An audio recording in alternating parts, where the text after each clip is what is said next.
कानून गो पटवारी की गिरदौरी की वजह से आपने पूरी तहसील को 1 महीने से बंद करके रखा है, ये क्या कारण है?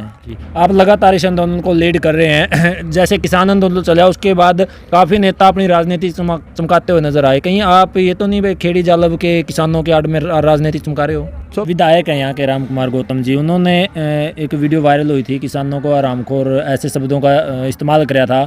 क्या कभी आपकी स्टेज पे आए हैं यहाँ? प्रशासनिक भवन की बात आपने करी है, आपने कब्जा कर लिया, ये किसानों ने ठीक, किसानों में आप भी आते हैं, लेकिन किसी प्रशासनिक या जो देश की अपनी संपत्ति है उसको अपने कब्जे में लेना कहाँ तक उचित मानते हैं? आप जुड़ चुके हैं रियल न्यूज़ हरियाणा के साथ और मैं कर्ण सिंह समैन, हमारे साथ हैं किसान नेता सुरेश कोथ, जालब खेड़ी की उप तहसील पे बैठे हैं मुआवजे के लिए, तो पूरी जानकारी इनसे लेंगे। प्रधान जी राम राम। राम राम जी। क्या कारण है, आप 25 दिन हो गए जालब खेड़ी के अंदर धरना लगाए बैठे हो, क्या मांग है आपकी, क्या कारण है, क्यों बैठे हो? सही मानना तो महीने तो ऊपर हो गया हमने इसमें। हाँ जी। पहले हम ज्ञापन दिया, पंचायतें करी, कर्मचारियों से प्रार्थना करी, आप गिरदौरी ठीक कर दो जी, क्योंकि पिछले साल नरमा किसी भी गांव में बिजली थी, हरियाणा का कोई भी गांव उठा के देख लिया जी, चाहे सिरसा का है, फतेहाबाद का है, हिसार का है, जींद का है, भिवानी का है, जहाँ भी नरमा बेल्ट है, जहाँ भी नरमा बिजती है, चाहे कैथल का भी एक क्षेत्र है, जींद का है, सारे के सारे हर जगह नरमा में भारी नुकसान था, कहीं जलभराव से, कहीं गुलाबी सुंडी की वजह से। एक मन तो ऊपर नरमा किसी को हुई नहीं जी। हमारे साथ एक गेम खेला, साइड में बरवाड़ा तहसील है उसका नुकसान दिखा दिया, उचाना तहसील है उसका नुकसान दिखा दिया, नारनून तहसील है उसका नुकसान दिखा दिया, हम बीच में पता नहीं कौन सी छतरी ले रहे थे जी। इन सब को उचाना के अंदर 20 से 25 हज़ार रुपये प्रति किला मुआवजा मिलने लग रहा है, बरवाड़ा में 17-18 हज़ार रुपये मिलने लग रहा है जी, नारनून में ठीक मिलने लग रहा है, हमारे को एक पैसा भी नहीं। नरमा वो बिज रहे थे, नरमा हम बिज रहे थे, नरमा उनका हो ही नहीं, नरमा हमारा हो ही नहीं। हमने सवाल कराया, वो कहते आपकी वाह गिरदौरी तो जीरो दिखाई गई है, आपका नुकसान जीरो है जी। हमने कागज निकलवाए तो वास्तव में उसके ऊपर लिखा हुआ था कि आपका नुकसान शून्य पाया गया जी। फिर हमने क्रॉप कटिंग निकाली, क्रॉप कटिंग में हमारी तहसील है 2 ब्लॉकों में पड़ती है जी। बरवाड़ा ब्लॉक में जो गांव थे उसकी क्रॉप कटिंग कुछ हद तक ठीक थी, सही तो वो भी नहीं थी, लेकिन कुछ हद तक उसने जो दिखा रखा था क्रॉप कटिंग में उसके तहत नुकसान दिखता था, हाँ नुकसान हुआ है। और जो बरवाड़ा ब्लॉक, नारनून ब्लॉक के हमारे गांव थे 10-12 गांव हमारी तहसील में नारनून ब्लॉक से हैं, उसकी क्रॉप कटिंग भी खराब कर रखी थी। हमने प्रार्थना करी कि आप गलत कर रहे हो, बीओ पैसे लेके अगर क्रॉप कटिंग गलत कर देता है या कानून को ऊपर का इशारा करके ये कह के गिरदौरी खराब करवा देता है कि सरकार का आदेश है नुकसान नहीं दिखाना, या ऊपर का आदेश है, सरकार का नाम नहीं लिया उसने, ऊपर का आदेश लिया, ऊपर का आदेश है आपने गिरदौरी ठीक नहीं करनी जी। तो इसमें किसानों का कसूर नहीं है। हमने विवाद किया, सरकार ने कमेटी बिठा दी जिसमें 2 एसडीएम थे, 3 तहसीलदार थे, 1 डीडीए था। उन्होंने कहा कि आपके पास जो भी सबूत हो हमें सबूत दीजिए कि आपका नरमा नहीं हो। हमने लगभग 55-56 वीडियो दी, जो खड़ी बाड़ी बाई थी हमने बिल्कुल वो दी। उस समय हमने जो पंचायतें करी, कापड़ो गांव बीओ के साथ हुआ गया था, पूरा का पूरा गांव इकट्ठा होकर के, बीओ ने उनके साथ सही बात नहीं करी थी, अखबार में छपी थी, अखबार की कटिंग दी हमने। नारनून ने यहाँ जो हमारा क्या नाम है कानून को था, जिस भी गांव की पंचायत आवे थी वो उसको कहा था ऊपर का आदेश है नुकसान नहीं दिखाना। हमने उन किसानों के बयान करवाए, कुल मिलाकर के उस कमेटी ने माना कि वास्तव में किसानों को नुकसान हुआ है, तो मगर उसके बावजूद क्योंकि कमेटी अगर रिपोर्ट दे देती तो एक किस्म की जैसे पहले गिरदौरी दी वो मान्य होती है। बिल्कुल। अब मात्र कमेटी की रिपोर्ट मंत्री के पास जा रही है, मंत्री उसको रिकमेंड करके फाइनेंस कमिश्नर को भेज दे, फाइनेंस कमिश्नर अमाउंट बना करके वित्त मंत्री को भेज देता है और फिर मुआवजा मिलता है। सिर्फ यही प्रक्रिया होती है। ये प्रक्रिया तो आपने बता दी। एक कानून गो पटवारी की गिरदौरी की वजह से आपने पूरी तहसील को 1 महीने से बंद करके रखा है, ये क्या कारण है?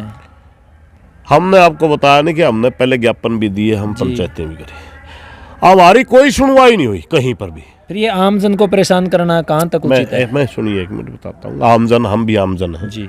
हम कोई दूसरे देश के नहीं, अरे आमजन है बिल्कुल। लोग पूरे के पूरे हमने गांव इकट्ठे करे, हमने पहले ही कहा भाई यहाँ हमारे बीच में फूट डालने के लिए ये भी कहा जाएगा भाई यहाँ की रजिस्ट्रियाँ होती थी, या बच्चों को डोमिसाइल वगैरह वो बनते थे, यहाँ और भी बहुत से तहसील में काम होते हैं सारी। वो कहने लगे भाई ठीक है हम काम चला लेंगे। वैसे ये सारी प्रक्रियाएँ आज नारनौंद में चल रही हैं जी। नारनौंद में SDM ने वहाँ बिठा लिए सारे पटवारी, वहाँ करते हैं सारा काम। ऐसा हमने सारा कुछ कह करके 11 और 12 तारीख को 2 दिन पंचायतें करी। हमने 3 दिन पहला उनको चेताया भी कि अगर आपने 15 तारीख तक हमारी बात नहीं सुनी तो हम 16 तारीख को तालाबंदी कर देंगे। बिल्कुल। तो आज 25 दिन से पूरे 17 के 17 गांव, पूरे खेड़ी जालब तहसील के किसान इस भवन का कब्जा करे बैठे हैं। भाई ये भवन हमने प्रार्थना करके सरकार से बनवाया था, बनवाने वाले भी यही किसान थे, भाई हमारे बीच में बननी चाहिए।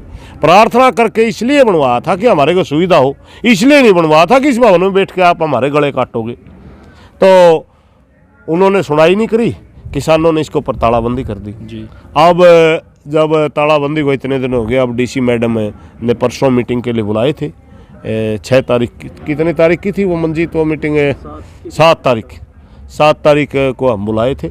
7 तारीख को उस मीटिंग में DC मैडम ने कहा कि हमने आपकी गिरदौरी ठीक करके भेज दी है, आपको नुकसान था। हमने कहा फिर नुकसान था तो आप लिख करके दे दिए, किसानों को मुआवजा मिलेगा, हम तहसील खोल देंगे। कहते नहीं, लिख के नहीं दे सकते। जी। आप लगातार इस आंदोलन को लीड कर रहे हैं। जैसे किसान आंदोलन चला उसके बाद काफ़ी नेता अपनी राजनीति चमकाते हुए नजर आए, कहीं आप ये तो नहीं भाई खेड़ी जालब के किसानों के आड़ में राजनीति चमका रहे हो? चलो जिसने समझना समझ लो। देखिए राजनीति, पहली बात तो प्रजातंत्र में हर आदमी वोट डालता है, हर आदमी राजनीतिक होता है। दूसरी बात, अगर मुद्दे की बात है तब भटकता है ना आदमी, जानबूझ के आंदोलन को लंबा खींचता है, किसी को स्पेशल टारगेट करता है, वो होती है राजनीति। पहले दिन पंचायत में 3 मुद्दे तय हुए कि हमें मुआवजा चाहिए जी। दूसरा मुद्दा तय हुआ जिन कर्मचारी अधिकारियों ने गिरदौरी को गलत किया उनके खिलाफ कार्रवाई चाहिए, और हम यहाँ ताला जो लगाए हैं आप FIR कर रहे हैं, FIR निरस्त हो। हाँ, हमारे डे 1 से वही मुद्दे हैं और आज भी वही है। अगर हम उसको से वो सारी बात मानी जाए, उसके बावजूद भी हम इसके ऊपर तालाबंदी रखा, उसके बावजूद भी आंदोलन को खींचा, तब तो राजनीति हुई। वरना ये मुद्दे बताइए, मुद्दे तो राजनीति नहीं है ना, मुद्दे किसान के हैं, तो फिर आंदोलन किसान का। आपने बताया था कि फाइल हमारी ऊपर तक जा चुकी है। हाँ, साइन DC मैडम की बात, मैं सिर्फ एक बात बता रहा हूँ। DC मैडम ने तो उन्होंने आश्वासन तो दे दिया आपको? नहीं, DC मैडम ने कहा कि हमने आपकी रिपोर्ट सरकार को भेज दी। हमने कहा आपको तसल्ली है कि सरकार मान्य कर देगी, क्योंकि बहुत सी कमेटियां बनती हैं जी। किसकी रिपोर्ट लागू होती है किसकी नहीं लागू होती, वो कैबिनेट का फैसला होता है। और किसी कमेटी की रिपोर्ट बन जाए, उसको मानने की सरकार, नहीं मानने की सरकार की मर्जी होती। हमने कहा मैडम जी अगर आपको तसल्ली है बे सरकार आपकी रिपोर्ट मानेगी, आप लिख दीजिए 2 लाइन जी, हम तहसील का ताला खोल देंगे। मैडम कहने लगे नहीं ऐसा नहीं कर सकती। फिर ठीक है, हमने 25 दिन 24 दिन से तहसील में बैठे हैं और आपने रिपोर्ट भेज दी, सरकार हमारी रिपोर्ट कैंसिल कर दे, हम तहसील को ताला खोल दें, सरकार कैंसिल कर दे, हमें मिला क्या? 2 जो मांगे आप मानने की बात कर रही है, जो कहते हैं पटवारी हमने बदल दिए, हम दोषी का कानून को अगर BO के खिलाफ कार्रवाई करेंगे या हम पर्चा जो आपको करे वो आप वापस लेंगे, वो मांग ही नहीं थी, वो तो बाद में जुड़ी है ना। पहले मांग तो सिर्फ मुआवजे की थी ना। अगर सही गिरदौरी होती और हमें मुआवजा मिलता, ना तो हमने किसी के खिलाफ इंक्वायरी चाहिए थी, ना हमने तहसील माना था, ताला लाना था, हमारे खिलाफ कोई FIR नहीं थी। मांग तो मुआवजे की है ना। मुआवजे के प्रति आप श्योर नहीं हो, जब आप श्योर हो जाओ तब बता दियो। तो क्या लगता है अब कि आम जन को या किसानों को अपनी मांग मनवाने के लिए महीना 2 महीने 6 महीने साल भर आंदोलन करना पड़ा करेगा आगे से? मजबूरी है और क्या करेंगे, सरकार तो सुन नहीं रही। जो 2 दिन का काम है जी, 2 दिन में आ जानी थी कमेटी की रिपोर्ट, बिल्कुल, वो 20 दिन में आई है। जो 5 या 10 मिनट का काम है 3-4 दिन से इंतजार कर रहे हैं, पता नहीं 5 मिनट वो कब होंगी जी। तो अब जब किसान, देखिए किसान तो मजबूर कर दिया इन लोगों ने, हालात बहुत बुरे कर दिए। एक तरफ तो उनके पास खाद बीज के पैसे भी नहीं है, वो अगली फसल भी नहीं बीज सकता। दूसरे वो क्योंकि बैंकों से कर्जा लेकर के उन्होंने फसल उगाई, फसल हुई नहीं। एक तरफ तो बिजाई भी नहीं कर पाता, वो इतना बुरा फंस रहा है। दूसरी तरफ सरकार नहीं सुनती। तीसरी तरफ वो इकट्ठे होकर कोई बात करते हैं तो उनके बीच में सुर्रा छोड़ दिया जाता, कहीं राजनीति तो नहीं। अरे मेरे भाई, राजनीति तुम करते हो। जो लोग कहें नहीं राजनीति तो नहीं, वो राजनीति खुद करते हैं। वो विधायक है, वो MP है, वो मंत्री है, क्या कॉपीराइट है क्या उनका? क्या इन किसानों में से कोई राजनीति नहीं कर सकता क्या? ये बकवास, दूसरे को बरगलाने की बातें हैं। आप कहते हैं यहाँ विपक्ष के नेता क्यों आते हैं? अरे मेरे भाई, ये स्टेज आपने उपलब्ध करवाई है जी। हमने पहले दिन कहा था यहाँ विपक्ष वाले लोग भी आएंगे, आपको गाड़ियाँ भी देंगे, आपको दर्द भी होगा, आप पैसे मुआवजा दे दो किसानों को। ये स्टेज ही नहीं रहेगी, कौन आएगा? जो विधायक हैं यहाँ के राम कुमार गौतम जी, उन्होंने एक वीडियो वायरल हुई थी, किसानों को हरामखोर ऐसे शब्दों का इस्तेमाल किया था। क्या कभी वो आपकी स्टेज पे आए हैं यहाँ? राम कुमार गौतम ने मेरे खिलाफ ही बोला था वो जी। हमारा एक हल्के का इनेलो से नेता है, वो क्या नाम है, उमेद लोहान के खिलाफ बोला था। उसको तो कहा था वो विधायक बनना चाहता है। मेरे को कहता है कि वो, क्योंकि मैंने एक दिन, वो हमारी स्टेज पे कभी नहीं आया, उसने एक दिन मेरे सामने मैं बोल रहा था, उन्होंने विधानसभा में एक दिन बोलते हुए गग्गर का मुद्दा उठाया, गग्गर का, पंचकुला के फ्लैटों का। मैंने माइक से पूछा था, भाई विधायक जी, आप बढ़ाए नानुंदल के, नानुंदल का पूरा एक आंदोलन बास में चल रहा है, एक आंदोलन खेड़ी में चल रहा है, पूरा हल्का आंदोलन में है, आप इनकी मांग उठा नहीं रहे, पंचकुला के फ्लैटों की और गग्गर की आवाज उठा रहे। वहां तेरी बुआ ब्याह रखी है कि हमने नहीं पूछ लिया था, क्या रिश्तेदारी तेरी वहां? तो उसने कहता है रामखोर मेरे को गाली देते हैं। दूसरा सवाल मैंने पूछा था, आप कहते हैं मेरी चलती नहीं, तेरा लड़का डबल एजी कैसे लगवा लिया तूने? कहता है वो तो पढ़ा लिखा काबिल वकील है, कड़ियानी जेठ मदानी। अगर तो अच्छा काबिल वकील है तो एजी लगने की जरूरत ही नहीं है। प्राइवेट वकील तो बहुत ज्यादा पैसे कमाते हैं, उनको जरूरत ही नहीं होती। तो ये तो उनकी सोच है, हमें कोई कहता है हरामखोर। हरामखोर तो हराम का खाने वाला होता है, मैं हराम का खाने वाला है ही नहीं। हराम का खाने वो मांग के खाते हो, ढोंग करके खाते हो, तो वो होता है हरामखोर। हम तो मेहनत का करके खाने वाले लोग हैं, हमें बगाड़ लग दिए नहीं।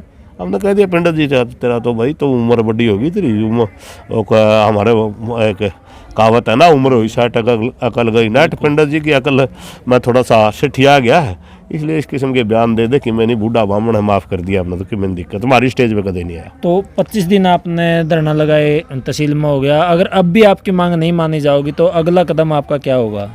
आगे का तो कमेटी निर्णय लेगी। वैसे ये बहुत बड़ा कदम होता है। आज़ाद भारत में ऐसा कोई आपको इतिहास नहीं मिलेगा। घंटा 2 घंटे की तहसील की अलग बात है, 25 दिन से एक प्रशासनिक भवन पर जहाँ तहसीलदार बैठता हो किसान कब्जा करे बैठे, इससे बड़ा कदम तो हो नहीं सकता ना। बहुत बड़ा क्रांतिकारी कदम है। मगर उसके बावजूद भी अगर सरकार ने नहीं माना तो हो सका हमने SDM दफ्तर का भी ताला लाना पड़ जाए, DC दफ्तर का भी लाना पड़ जाए। ऐसा तो नहीं कि खेड़ी तहसील में बैठे हो आपको कोई पूछेगा नहीं जी, हाँ बैठे रहो, ऐसा नहीं। अगर ऐसा हमने नजर आ जिस दिन उसी दिन या तो नारनुंद ताला ला देंगे जाके, या इशारा ला देंगे, और मरने के सिवाय तो हमारे पास चारा नहीं बचता ना। फिर एक प्रशासनिक भवन की बात आपने करी है, आपने कब्जा कर लिया, ये किसानों ने ठीक, किसानों में आप भी आते हैं, लेकिन किसी प्रशासनिक या जो देश की अपनी संपत्ति है उसको अपने कब्जे में लेना कहाँ तक उचित मानते हैं? हमने कोई सदा के लिए कब्जे में नहीं ले रखा, दूसरी तरफ हमने कोई ऐसा काम नहीं कर रखा। हम अपनी मांग मनवा रहे हैं। इसी तहसील में बैठ के आपने गिरदौरी खराब करी थी ना जी, तो आप मुआवजे की मांग मंजूर करवाइए, हम सह सम्मान उनको संभला देंगे लोगे ताली, क्योंकि हम अंदर नहीं गए जी, हमने बाहर से ताला लगा रखा है ना, इसके नज़दीक किसी को फटकने देते, रखवाली भी हम ही करते हैं जी, ना हम किसी को अंदर जाने देते ना बाहर जाने देते, ताला लगा रखे है। फिर उनको बुला करके हम ताली भेंट कर देंगे, लो भाई हमारा काम बन गया, आप चलाइए इसको। ठीक, तो धन्यवाद कोच साहब। तो ये थे किसान नेता हमारे साथ सुरेश कोच जी, और इन्होंने हर सवाल का एक सटीक जवाब दिया है और जल्दी से जल्दी मुआवजे की मांग की है, और कहा है जब इनके मुआवजा मिल जाएगा तो ये जो प्रशासनिक अधिकारी हैं उनको तहसील की जो चाबी है वो सौंप देंगे। देखते हैं कब ये चाबी सौंपते हैं और कब सरकार इनको मुआवजा देती है। तब तक आप बने रहें रियल न्यूज़ हरियाणा के साथ।